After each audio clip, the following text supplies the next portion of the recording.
వృషభ రాశి వారికి ఈ వారంలో విజయ అవకాశాలు మెండుగా ఉన్నాయా అండి? చాలా వరకు ఉన్నాయి. 4 గ్రహాలు చాలా చక్కగా ఉన్నాయి.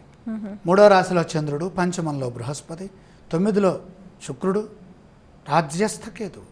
ఈ రాజ్యగ్రహాలు చాలా వరకు యోగిస్తాయండి. బృహత్ సంహితా గ్రంథం ఆధారంగా చెప్పబడుతున్నటువంటి ఫలితాలను పరిశీలన చేసినట్లయితే పంచమస్థ బృహస్పతి యోగం, భాగ్యస్థ శుక్రయోగం, ఇంకే గ్రహాలు అవసరంలా. ఎన్ని గ్రహాలు ఇబ్బంది పెట్టనివ్వండి, వీళ్ళు మాత్రం సేఫ్గా ముందుకు వెళ్తారు. 4 గ్రహాలు సహకరిస్తున్నాయి. అందులో అద్భుతమైన విజయావకాశాలు మీ ముందున్నాయి. ఉత్సాహంతో పనిచేయండి. ఈ ఉత్సాహంతో పనిచేయండి అన్న చోటే ఇతర గ్రహాల యొక్క దోషం ఆపాదించబడుతుంది. ఏదైనా సరే ఆ యోగాన్ని పొందాలంటే యోగ్యతని మనం సంపాదించాలి. యోగ్యత అంటే ప్రయత్నం బాగా చేయాలి. విశేష ధనలాభం సూచితం. పట్టుదలతో పనులు పూర్తి చేస్తారు. బాధ్యతలని గుర్తించి మాట్లాడండి, ఆలోచించండి. ఎవరితో మాట్లాడుతున్నాం, ఎందుకు మాట్లాడుతున్నాం, ఇదంతా ముఖ్యంగా బాధ్యతలపైన దృష్టి పెట్టి వ్యవహరిస్తే సరిపోతుంది. అడ్డుపడేవారు ఉన్నారు, తెలివిగా వ్యవహరిస్తే వారు కూడా మీ వైపే వస్తారు. విజయం మీదే.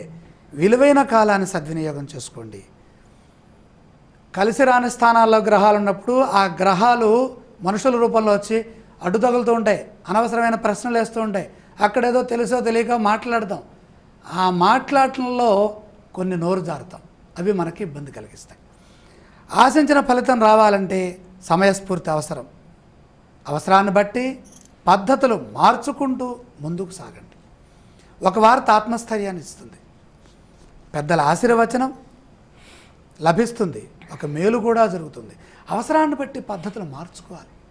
మన స్థాయి ఏంటి, మనం ఎక్కడికి వెళ్తున్నాం, ఎవరితో మాట్లాడుతున్నాం, ఆ సందర్భానుసారంగా మనం వ్యవహరిస్తే సరిపోతుంది.